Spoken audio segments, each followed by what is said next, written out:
en los últimos tiempos.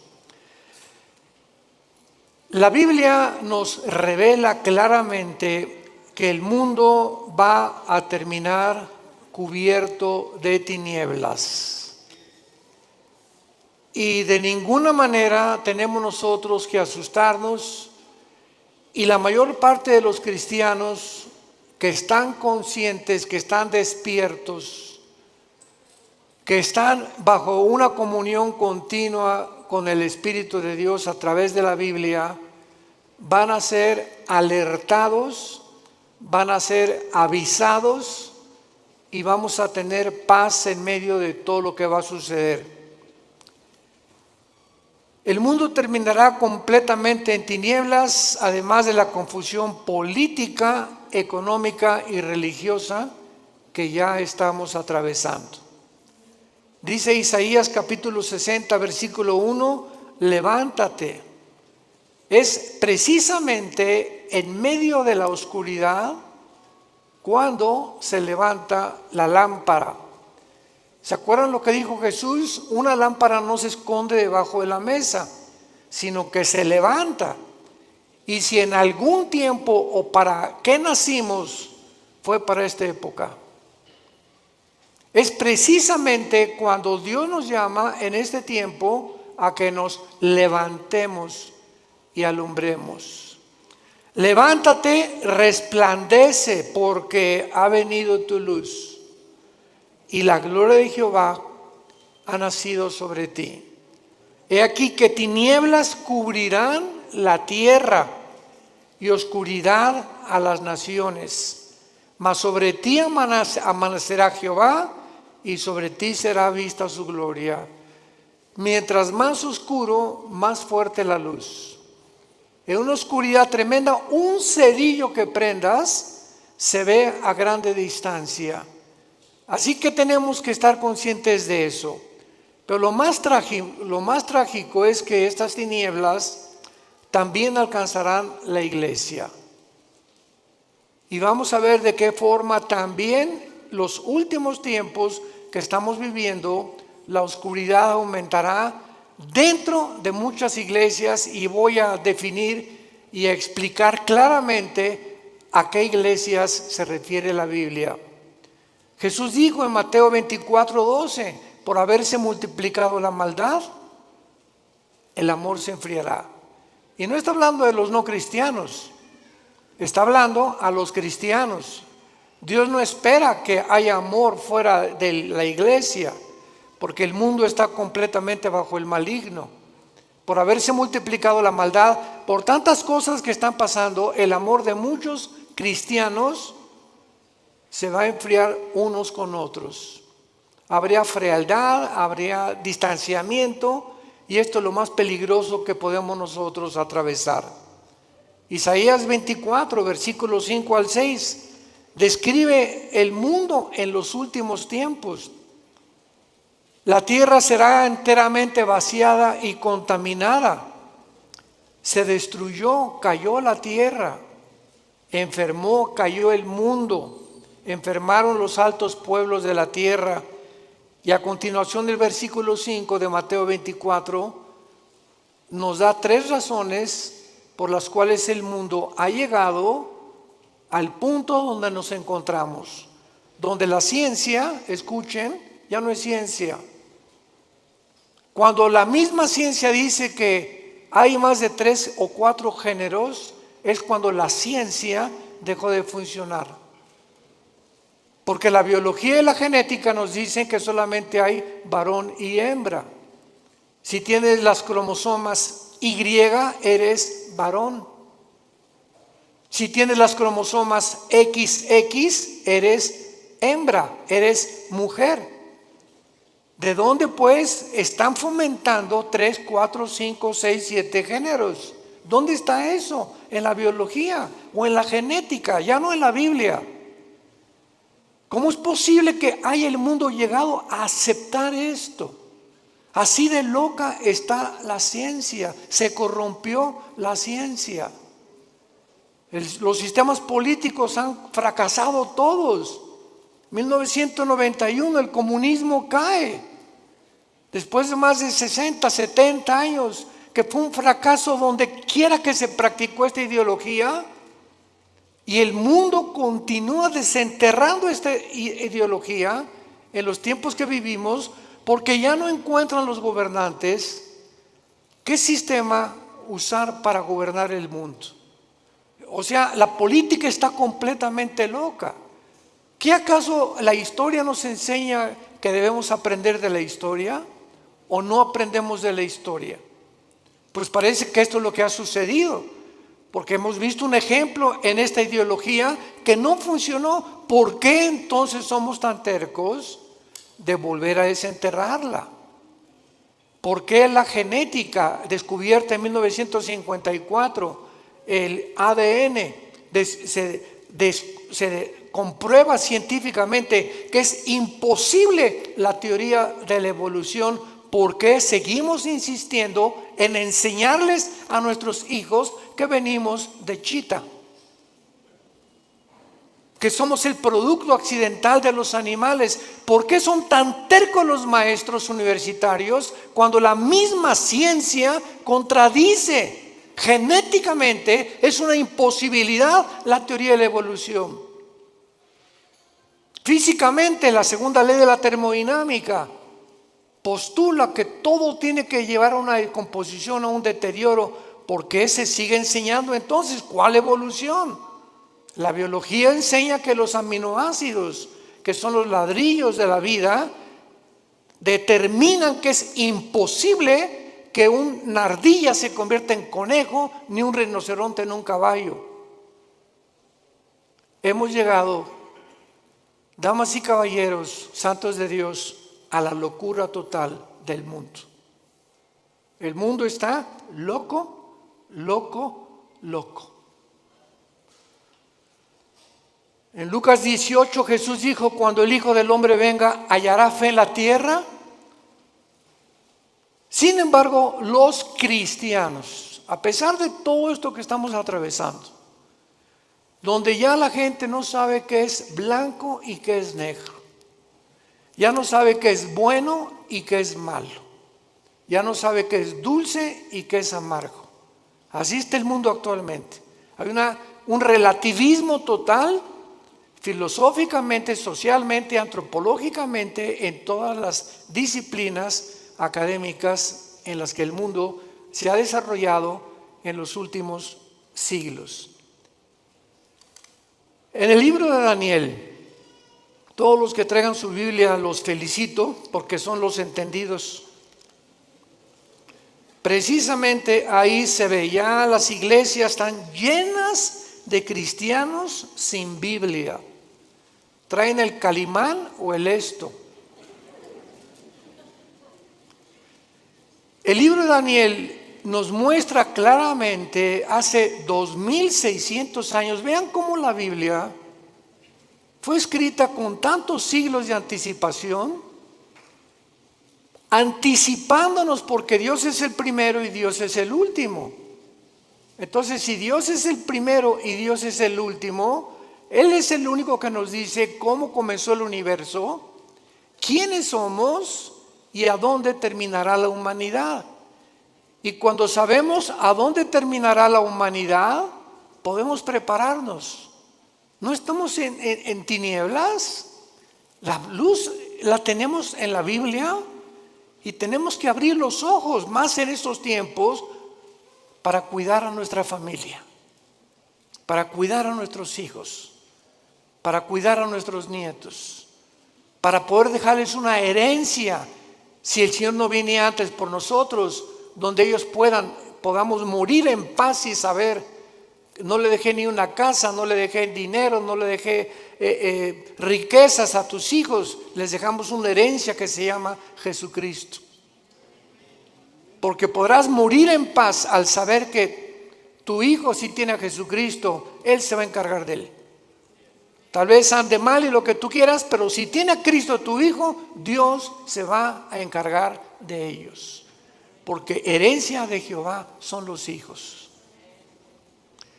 Dice en Daniel capítulo 12, hace 2600 años, hablándonos cómo va a terminar el mundo, Dice el versículo 3, los entendidos resplandecerán como el resplandor del firmamento, y los que enseñan la justicia a la multitud como las estrellas de perpetua eternidad.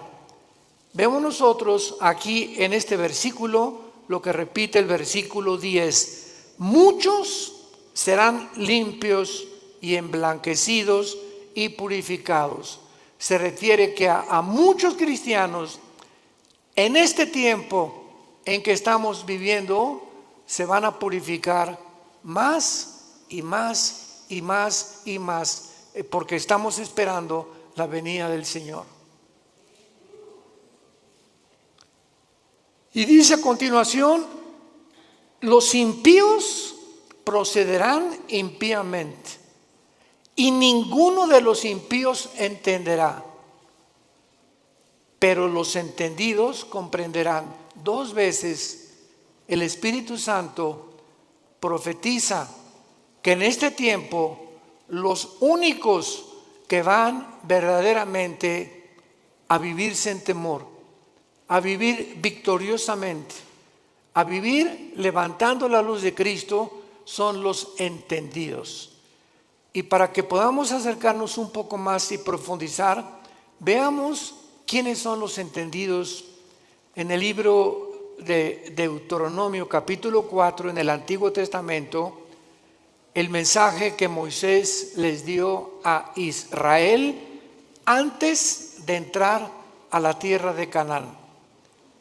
Veamos la sistematización y la sincronización sobrenatural de la Biblia.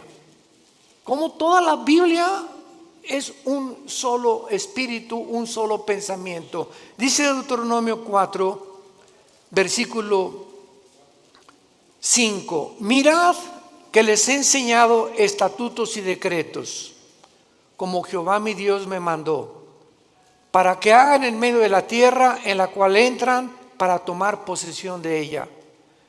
Guárdalos y ponlos por obra, porque esta es vuestra sabiduría y vuestra inteligencia ante los ojos de los pueblos, los cuales dirán: ciertamente pueblo sabio. ¿Y qué? Cuando tú obedeces lo que Dios te manda, te vuelves sabio y entendido. Es imposible que en los tiempos que estamos viviendo haya cristianos desobedientes. Tú sabes que como maridos debemos amar a nuestra esposa y ser fiel a ella. Como mujeres tienes que respetar a tu esposo y velar y orar por él. Como hijos, respetar a vuestros padres, porque es la primera bendición con promesa. Y cuando nosotros las cosas esenciales de la Biblia las comenzamos a vivir, entonces va a haber sabiduría para actuar. Y nos vamos a volver entendidos. ¿Por qué? Porque prestamos atención. En una escuela, ¿quiénes son los que sacan buenas calificaciones? ¿Quiénes son los alumnos? Los que siempre están poniendo atención a lo que el maestro está enseñando, ¿verdad? Pero los que están con el avioncito y por aquí, por allá, y platicando con Rosita, y picando, y Pepe, Juan, Juanito, ponme atención, Pepito. Esas personas, esos estudiantes, cuando llegan los exámenes, porque nunca estuvieron atentos a lo que se les explicaba, van a reprobar. Estos son los entendidos, los que están poniendo atención a lo que Dios les dice. Y lo vemos también en Mateo 24, y entendemos ahora Mateo 24, las palabras de Cristo en esta historia que Él da acerca de los tiempos de Noé. Dice Mateo 24, 37, mas como en los días de Noé, así será la venida del Hijo del Hombre. Porque como en los días antes del diluvio estaban comiendo y bebiendo, casándose y dándose en casamiento, hasta el día en que Noé entró en el arca. Escuchen. Y no entendieron. Vean el énfasis que pone Cristo en una generación, de todas las generaciones que ha habido en la historia. No pone la generación de David, ni pone la generación de Sansón, ni pone la generación. Cristo escoge una generación específica. Y lo que más enigmático hay en esta explicación de Cristo es que Él no dice, como en los días antes del diluvio estaban fornicando, prostituyéndose, secuestrando y violando. ¿Ya se fijaron los ejemplos que da Jesús? ¿Por qué Jesús nos dice cosas que no son pecado? Jesús cita que en los tiempos de Noé la gente estaba comiendo. ¿Qué es pecado comer? No. Estaban bebiendo. ¿Es pecado beber? Tampoco. Casarse, menos. Dichosos los que se casan, pero unidos por el Espíritu de Dios. ¿Por qué Cristo usa estos ejemplos que no son pecaminosos? Y dice, y no entendieron, porque en los tiempos que vivimos se va a repetir. La gente va a comer, va a beber y se va a casar, y no hay nada malo en eso. ¿Cuál es el problema? Que no han entendido que no comen, ni beben, ni se casan sabiendo que Dios es en primer lugar en sus vidas. Nunca entendieron que era Dios lo más importante de sus vidas. Así era en los tiempos de Noé. Se olvidaron de Dios. Entonces no hay nada malo que te cases, no hay nada malo que bebas, no hay nada malo que compres, no hay nada malo que tengas un Lamborghini aquí estacionado afuera del edificio, o que tengas una casa de 5 millones de pesos, o que tengas un taller de carpintería y que no hayas progresado. No hay nada de malo en eso.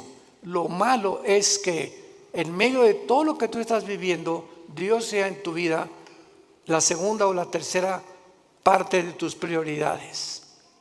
No entendieron. ¿Y cuántos ahorita tienen a Dios en primer lugar? Es cuando tienes a Dios en primer lugar en tu vida, cuando te levantas y lo primero que haces es venir a este libro en las mañanas y comenzar a leer los salmos, proverbios, hincarte y llorar con Dios y buscar en las escrituras, porque el poder, lo compartimos ayer en el coffee break. La Biblia tiene un poder que no tienen los libros de Platón, ni de Aristóteles, ni de Mahatma Gandhi, ni de Confucio, ni de Buda, porque son libros que si lees Aristóteles y Platón, pues te da intelectualidad, y si lees a Mahatma Gandhi y a Confucio te da altruismo, y si lees libros de nutriología te da capacidad para cuidar tu cuerpo, pero ninguno de esos libros te cambia. Ninguno cambia tu vida, sigue siendo lo mismo, más inteligente o más intelectual, mejor cuidas de tu cuerpo, pero tu espíritu es el último lugar. Cuando vienes a la Biblia te cambia. Tiene el poder. Jesús dijo, mis palabras son espíritu y son vida. La Biblia tiene el poder de transformar nuestra vida interior. Dice Pablo en 2 Corintios capítulo 3, mirando cara a cara, somos transformados por el Espíritu de Dios. Mirando, somos transformados. Al mirar la Biblia, al tener contacto con la Biblia, al meditarla, al estudiarla, al memorizarla, algo entra a tu vida que sin que te des cuenta, como una planta, la riegas, el agua que le pones en la planta comienza a crecer de una forma invisible hasta que sale el tallo a la superficie. Tú sigue leyendo la Biblia, sigue memorizándola, sigue teniendo con Dios a través de la Biblia, porque no hay contacto con Dios fuera de la Biblia. Mis palabras son espíritu y son vida, dijo Jesucristo, Juan 5:39. El que quiera conocer la voluntad de Dios, dijo Jesús, conocerá si mis palabras son mías y mi doctrina es mías. Porque el que busca su propia gloria es porque él quiere alabarse y glorificarse. Pero yo he venido a buscar la gloria de mi Padre, el que me envió. Y las palabras que hablo son de mi Padre. Las obras que hago son de mi Padre. Y las cosas que os digo, mi Padre me las enseñó primero a mí, para que ustedes, yo, el instrumento de mi Padre, los guíe al cielo. Porque nadie puede conocer al Padre más que a través del Hijo. Nadie puede conocer a Dios si antes no conoció a Jesucristo. Es bien importante esto. ¿Quieres conocer a Dios? Primero tienes que conocer a Jesús. Porque Dios el Padre envió a su Hijo para que Él nos enseñara quién es el Padre. Nadie puede decirte cómo es Dios. Ni Buda, ni Confucio, ni Mahatma Gandhi, ni Aristóteles, ni nadie más que Jesús. Ahora muy bien, con esta introducción, dentro de las enseñanzas doctrinas que más confusión existen actualmente es ¿qué significa la palabra iglesia? Esto es increíble. ¿Qué significa cuando decimos vamos a la iglesia? O la iglesia de Jesucristo, o la iglesia apostató, etcétera, etcétera. ¿Cuáles son sus funciones de la iglesia y cómo terminará en los últimos días? Vamos a comenzar con la definición. La palabra iglesia viene de la palabra griega ek, Enrique y K de kilo. Es un prefijo que significa fuera. Y clegos o clesia significa llamados. Entonces la palabra eklesia significa llamados fuera. ¿Qué es la iglesia? Un grupo de seres humanos que hemos sido llamados, como Dios le dijo a Abraham: deja a tus ídolos, deja tu parentela, deja el mundo donde es y ven y sígueme. Y no le dijo Dios a Abraham a dónde iba a ir. Nunca nos dice Dios a dónde nos lleva, porque es por fe. Todos quisieran saber, ¿verdad? Bueno, yo quizá seré predicador, quiere que sea yo doctor o quiere que sea licenciado, porque caminar con Dios es caminar todos los días en un mundo invisible, guiado simplemente por el Espíritu de Dios. Y Abraham es el padre de la fe, porque obedeció a Dios sin saber a dónde iba, pero simplemente porque Dios lo llamó. Entonces la iglesia somos personas que Dios nos ha llamado a salir fuera de las diversiones del mundo, de la forma como el mundo se comporta, de la cultura del mundo, de las cosas que el mundo ama, los deseos de la carne, los deseos de los ojos y la vanagloria de la vida, del aplauso, la popularidad, la alabanza del mundo que unos buscamos unos con otros. Y fue la razón por la cual los fariseos no creyeron en Cristo. Dice la Biblia que los fariseos no creyeron en Cristo porque amaban más la gloria del mundo que la gloria de Dios. Entonces Dios nos llama y nos saca, no físicamente, nos saca del mundo, entiéndalo, espiritualmente. Veamos este ejemplo en Juan 17, de qué forma el apóstol Juan lo define. Juan 17, versículo 14 y 15. Es Jesús en su última oración sacerdotal. Al otro día Jesús iba a morir en una cruz. Y estas se pueden considerar como sus últimas palabras o la última oración que él le hace al Padre. Versículo 17. Versículo 14, perdón. Capítulo 17 de Juan, versículo 14 en adelante.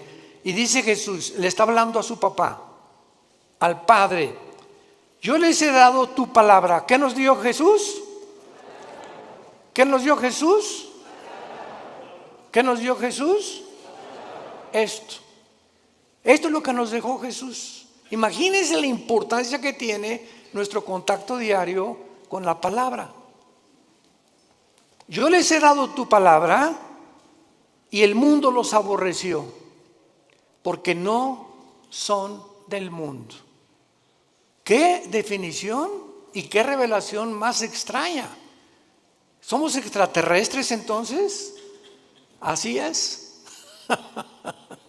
Porque físicamente estamos en un mundo que no es de nosotros.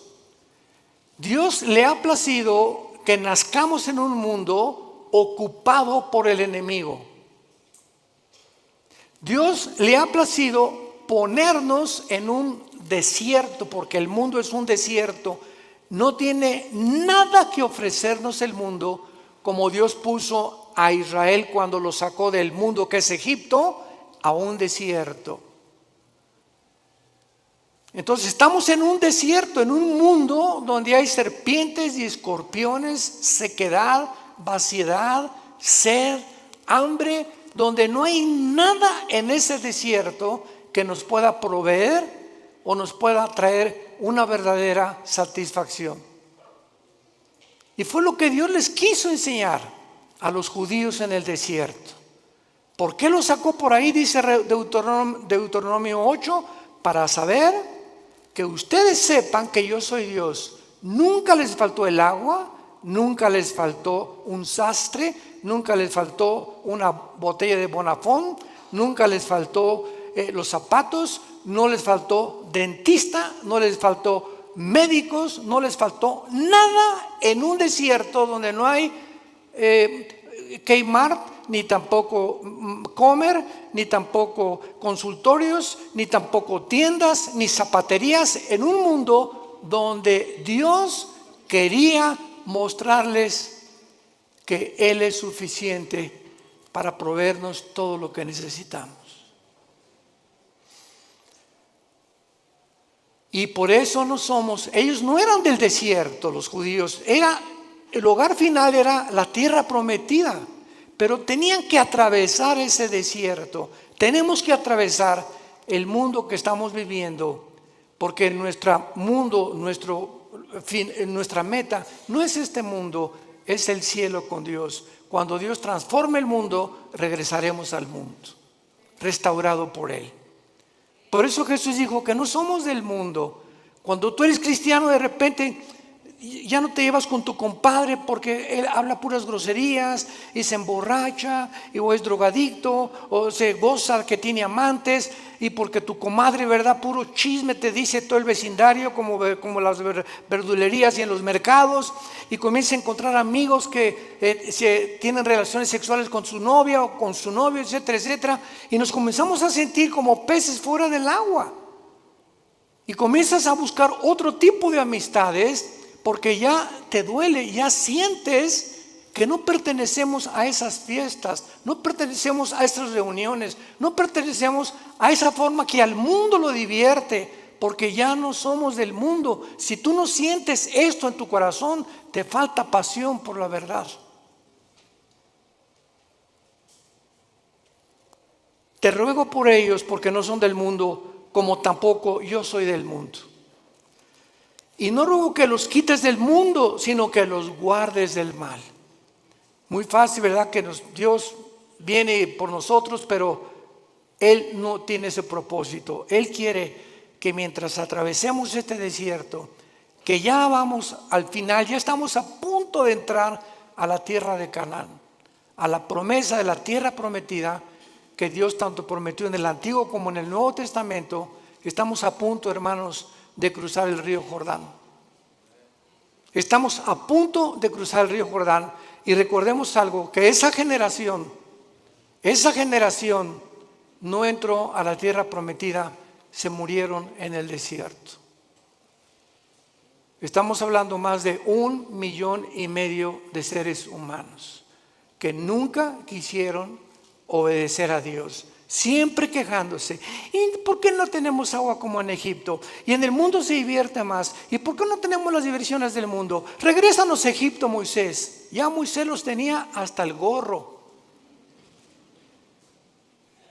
Al grado que se desesperó tanto Moisés cuando golpeó la piedra 3 veces, que Dios le dijo: no vas a entrar a Canaán. Vela desde lejos y cuando te mueras la vas a ver. ¿Cómo aguantó Moisés a casi 2 millones de cabritos? Porque no eran ovejas. Fue la generación que siguió de ellos los que entendieron y entraron por Josué a la tierra de Canaán. Vemos pues nosotros en Primera de Juan capítulo 4, en el Nuevo Testamento, de qué manera el apóstol Juan continúa hablándonos acerca de qué diferencia hay en los cristianos y el mundo. Dice 1 Juan 4, 5 y 6. Hijitos, les está hablando a nosotros, a los cristianos. Ustedes son de Dios y los habéis vencido, porque mayor es el que está en vosotros que el que está en el mundo. Ellos, la gente que no es cristiana, ellos son del mundo. Por eso hablan del mundo y el mundo los oye, sus canciones, sus versículos, sus teatros, sus películas. El mundo está feliz con este tipo de personas. Nosotros somos de Dios. El que conoce a Dios nos oye. El que no es de Dios no nos oye. En esto conocemos el espíritu de verdad y el espíritu de error. Un cristiano, cuando tiene el Espíritu Santo, ya discierne lo que estoy oyendo, de dónde viene, del mundo o viene de arriba. Cuando tú pones más atención a canciones, ¿verdad?, artistas mundanos, que a las cosas de Dios, es porque tienes tu corazón en el mundo todavía. No has sabido aislarte, ni has sabido hacer a un lado las cosas del mundo. Dice claramente también en 1 Juan 5:19 que el maligno está al control del mundo entero. Muy bien, entonces, en otras palabras, para concluir, la iglesia cristiana consiste en seres humanos. Tú y yo tenemos un llamado. Qué privilegio que Dios nos haya escogido. Qué privilegio que Dios me haya llamado entre mis amigos que yo tenía antes de convertirme. De muchos familiares míos que no los llamó Dios como me llamó a mí. Qué privilegio tan grande. Qué privilegio tan grande. Que para vivir siempre en humildad, dándole gracias a Dios, llorando por el privilegio que Dios nos llamó. El creador de los cielos y la tierra te dijo: Pepe, ven, quiero darme a conocerte. Quiero que sepas quién soy. Quiero que sepas que tienes un plan. Quiero que sepas que nunca te voy a dejar. Nunca te voy a abandonar. Aunque andes en valle de sombra y de muerte, aunque pases por ese desierto, yo estaré contigo.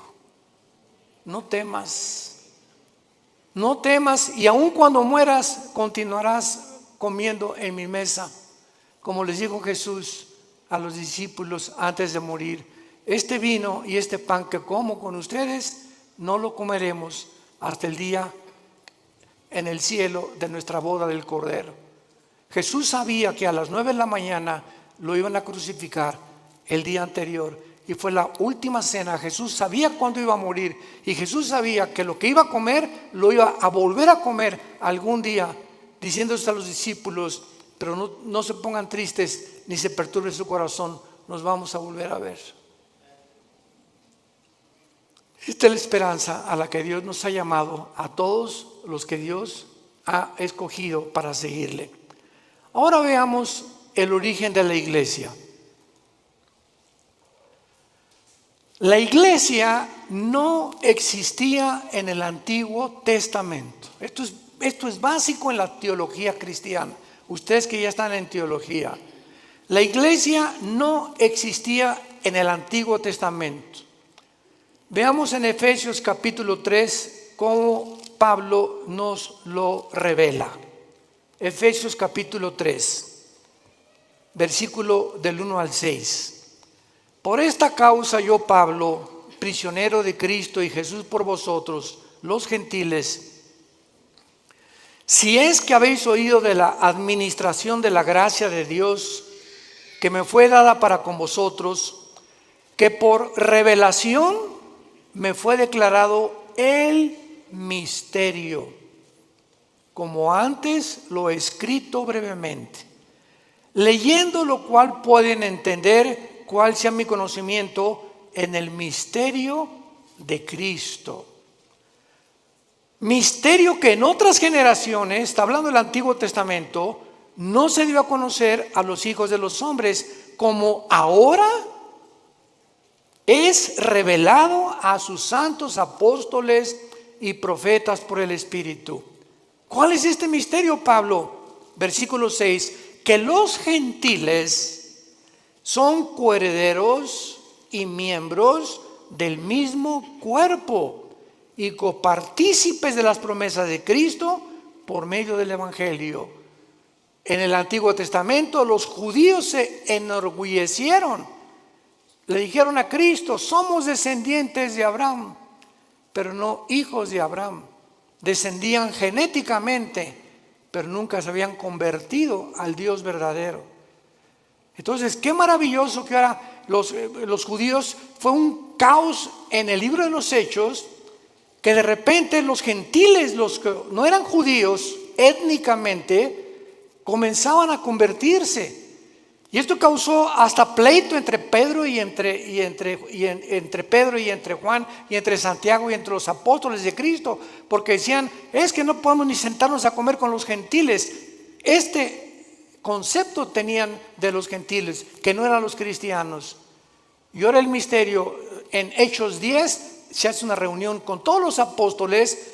Santiago y Pedro la presiden y dictan este decreto.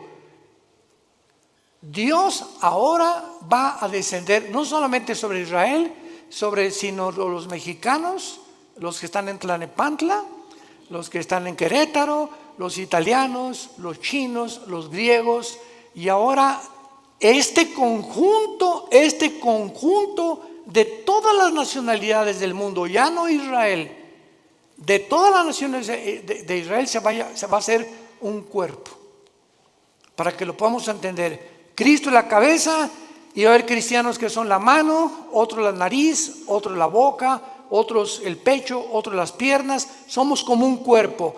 Pero así como la nariz le dice a la oreja: tú no hueles como yo, la oreja le va a contestar: ni tú oyes como yo, menso. Para que no haya, dice 1 Corintios 12, desaveniencia entre nosotros, y nunca nos enorgullezcamos de que alguien tiene más que otros. Esta es la razón por la cual en la iglesia hay denominaciones: bautistas, presbiterianos, nazarenos, Vía Nueva para el Mundo, carismáticos, pentecostales, etcétera, etcétera. Pero ¿qué es lo que nos une? Aunque hay diferencia en ciertas doctrinas no esenciales, lo que nos une es el amor. El amor. Porque cuando alguien dice que yo soy bautista y es pentecostal, y comenzamos a hacer diferencia, olvidándonos que cuando Pablo perseguía a la iglesia, se le apareció Cristo y lo tumbó del caballo. ¿Y qué le dijo Jesús a Pablo? ¿Por qué me persigues? Jesús se estaba identificando con los que le seguían. Y si despreciamos a algún hermano nosotros porque es de otra denominación, estamos despreciando a Jesús, porque Él pertenece también a Jesús, nuestro Señor y nuestro Salvador. Tengamos cuidado por eso, de amarnos y soportarnos. Los pentecostales que hablan lenguas y que imponen las lenguas y otra cosa, otros creen que tienen demonios, otros que nada más puro evangelismo, otros le dan importancia pues solamente a las misiones, otros son de la teología y la reforma, que no hay milenio, otros son dispensacionalistas. Dentro de la iglesia hay diferentes doctrinas que han sido cubiertas por cristianos o por denominaciones. Pero lo que nos une no son las doctrinas no esenciales, sino si tú crees que la Biblia es la palabra de Dios, si tú crees que la salvación es por la gracia, sin ninguna obra, Si tú crees que es por la sangre de Cristo el perdón de nuestros pecados y que a los 3 días resucitó y vamos a resucitar, no me importa lo que el letrero de la botella, presbiteriano, nazareno, bautista, no me importa lo que la botella diga, me importa lo que la botella tiene dentro. El contenido en tu vida, si tienes a Jesús, eres mi hermano y te debo de amar. Y si no estoy de acuerdo contigo, no lo vamos a estar todavía, nos vamos a poner de acuerdo tal vez ahí arriba. Pero mientras estamos aquí vamos a soportarnos y vamos a perdonarnos. Porque el amor cubrirá todas las faltas. Y la ley se cumple con el amor a los demás. Entonces, este es el origen de la iglesia. La iglesia es una nueva entidad que no existía en el Antiguo Testamento. Es el cuerpo de Cristo. Veamos cómo se formó este cuerpo en Pentecostés, pero lo explica Pablo en 1 Corintios capítulo 12, versículo 13. 1 Corintios 12, 13. ¿Cómo se forma esta nueva entidad que no existía en el Antiguo Testamento? Dice así: porque por un solo espíritu fuimos, ¿cuántos? Todos bautizados en un cuerpo. ¿Cuál es el cuerpo? El cuerpo de Jesucristo. Sean judíos o griegos, esclavos o libres, a todos se nos dio a beber de un mismo espíritu. Esto se llama el bautismo del Espíritu Santo. En el momento en el que tú recibes a Cristo, el momento que ayer tuvimos 40 y tantas decisiones ayer, fue una bendición el coffee break, démosle gracias a Dios y oremos por estas 42 decisiones que ayer pidieron a Cristo entrar a sus vidas. En ese momento, ayer los que pidieron a Cristo, en ese momento, sin que ellos sepan, nacieron de nuevo. Algo extraño espiritual en el mundo invisible sucedió dentro de sus vidas, que fue sembrada una semilla que venía de aquí. Si no viene de aquí, tú no puedes nacer de nuevo. Dice 1 Pedro 1:23, siendo renacidos por la semilla incorruptible que es la palabra de Dios, y la fe es por el oír y el oír por la palabra de Dios. Entonces, una semilla es sembrada y esa semilla tiene que ser regada, tiene que crecer. Si realmente está la semilla dentro de ti, tiene que crecer. Y el que puso esa semilla fue la Biblia y el Espíritu Santo. Él es el agente del Espíritu Santo el que pone esa semilla. Y cuando dice la Biblia que somos nacidos de nuevo, también somos regenerados. En el momento de la conversión, naces de nuevo, sufres una regeneración, pasas de las tinieblas a la luz sin que todavía te des cuenta. Pasas de la muerte, donde tú te encontrabas separado de Dios, ahora a volver a vivir espiritualmente. Estabas muerto espiritualmente, ahora vas a vivir espiritualmente. Y además, ahora vas a formar parte del cuerpo de Cristo mediante el bautismo del Espíritu Santo. La palabra bapto en el griego, bautismo, significa identificación, unión o amalgamiento. O sea, el Espíritu Santo agarra a Pepe, aquí está Cristo, vean esto es un misterio impresionante descrito en Efesios 5. El Espíritu Santo agarra a Pepe y lo pega, lo une al cuerpo de Cristo. Y este cuerpo que estamos en Cristo no existía antes en el Antiguo Testamento, porque no había formado. Cristo ni el Espíritu Santo había descendido para morar permanentemente en los hombres. En el Antiguo Testamento el Espíritu Santo venía sobre Sansón. Muchos creen que Sansón tenía así músculos como Rambo, ¿verdad? Pero, o sea, entonces le atribuiríamos la fuerza a sus músculos. Pero Sansón era como común y corriente. Pero cuando el Espíritu Santo venía sobre Sansón, la fuerza de Sansón no era muscular, la fuerza de Sansón era espiritual. Y agarraba a los leones como si fueran cabritos. Cargó una puerta de casi 200 kilos y mató a más de 150, 200 filisteos con la quijada de un burro. Pero en el momento en que Sansón se fue tras Dalila, ¿saben lo que significa Dalila? La que debilita. Una mujer es capaz de debilitar a cualquier hombre. Cuidado, varones. Sansón se olvidó de Dios y de los mandamientos de Dios, fue seducido por Dalila, y cuando Sansón le dice a Dalila, agarra mi pelo, ¿verdad? Y peíname, ella le corta el pelo, porque Dios le puso el símbolo de su fuerza en su pelo. Y cuando Sansón se despierta, todo esto está en el libro de los números, de los jueces en el Antiguo Testamento, capítulo 13. Sansón, lo agarran los filisteos y lo amarran, y Sansón ya no pudo romper las lianas. Y dice la Biblia, porque no sabía que el Espíritu Santo lo había abandonado. Cuando David tenía el Espíritu Santo, escribió el Salmo 22. Dios mío, ¿por qué me has separado? Horadaron mis manos y mis pies, sobre mis ropas echaron suertes, me miran como toros de Basán. David, 1000 años antes de Cristo, escribió la crucifixión. Y cuando estaba el Espíritu Santo en él, era inspirado para escribir las profecías. Pero el Espíritu Santo se iba de David, y David era como cualquier hombre, como tú y como yo. Ahora no. Ahora dice 1 Corintios 6, 19, ¿que no saben que ustedes son ahora el templo del Espíritu Santo? Ahora somos nosotros, ya no hay tabernáculo, ya no hay en los edificios, nunca, por el amor de Dios, le llamamos a la iglesia. La iglesia somos nosotros las personas. Los edificios los cambiamos en teatros, en un salón auditorio, uno construido. La iglesia somos nosotros.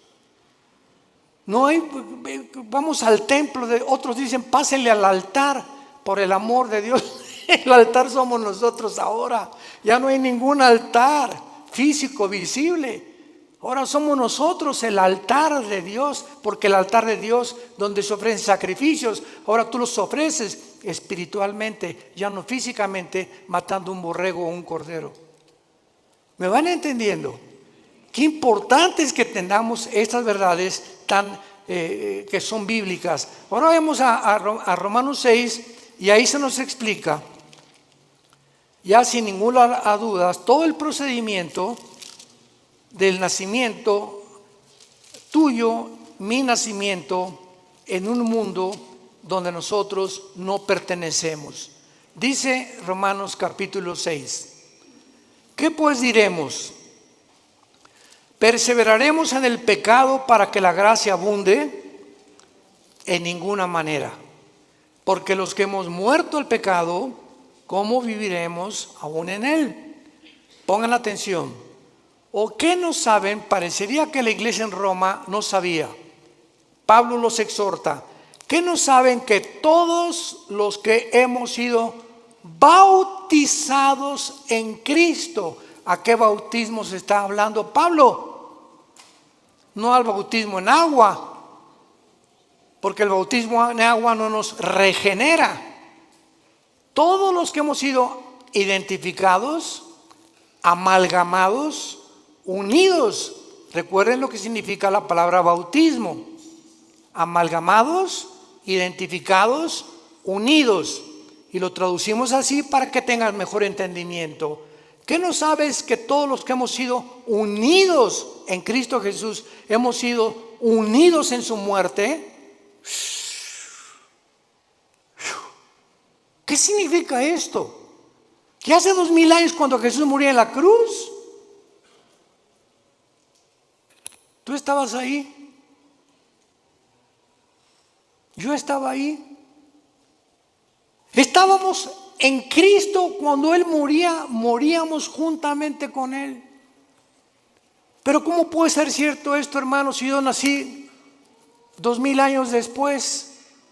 Espiritualmente, el mundo invisible nos es revelado, porque el momento en que moría Cristo, Dios sabía que tú y que yo lo íbamos a recibir. Y ya estábamos en Cristo, en esa cruz. Por eso cuando recibes a Cristo, Él muere, con su muerte paga tus pecados, dándonos a entender que tú y yo moríamos, pero ahora Él moría en mi lugar porque yo no los podía pagar. Qué tremenda revelación, ¿verdad? Porque son versículo 4, pero no solamente queda ahí. Además, somos sepultados con Él para muerte por el bautismo. Cuando nacemos de nuevo, el Espíritu Santo nos pega con Cristo, morimos con Cristo. Cuando Cristo fue enterrado, tú y yo fuimos enterrados con Él. Ahora lo explico. A fin de que como Cristo resucitó de los muertos por la gloria del Padre, así tú también andes en vida nueva.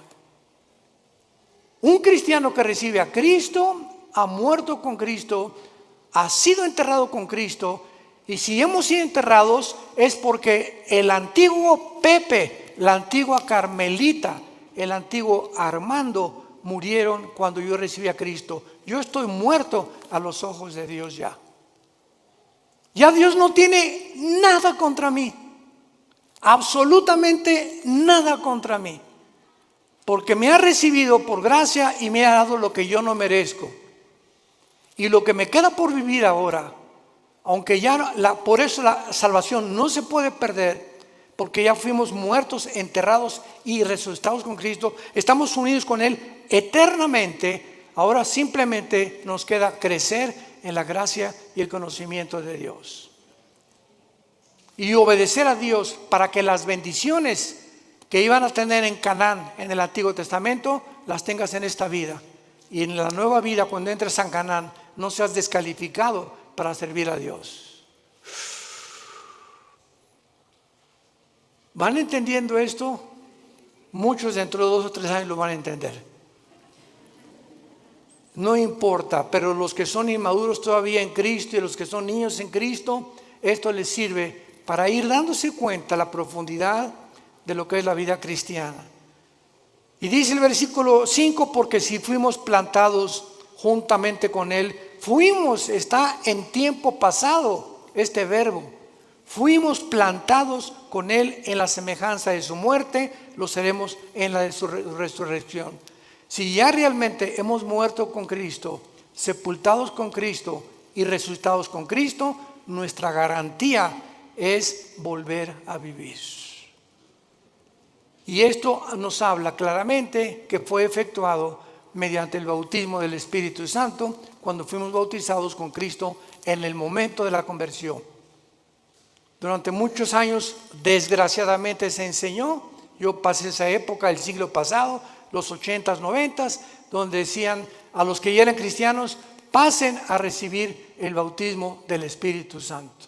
Si pasas a recibir el bautismo del Espíritu Santo es porque no eras cristiano. Pero si eres cristiano, no necesitas recibir nada, estamos completos en Él, dice Colosenses capítulo 2. No hay nada que nos falte ya de recibir de Dios, ni hablar en lengua, ni el bautismo del Espíritu Santo. Lo único que nos hace falta es crecer en la gracia y su conocimiento. Cuando un niño nace, no nace sin una pierna, sin un hígado, sin un pulmón. El niño nace completito. Y si nace incompleto es porque hay un problema grave en él. Y cuando Dios hace una obra, no la hace imperfecta, la hace perfecta. Hemos nacido y hemos sido perfeccionados ante los ojos de Dios. Y dice Efesios 2, que ya estamos sentados junto con Dios en las alturas. Ya estamos allá arriba, sentados juntamente con Él.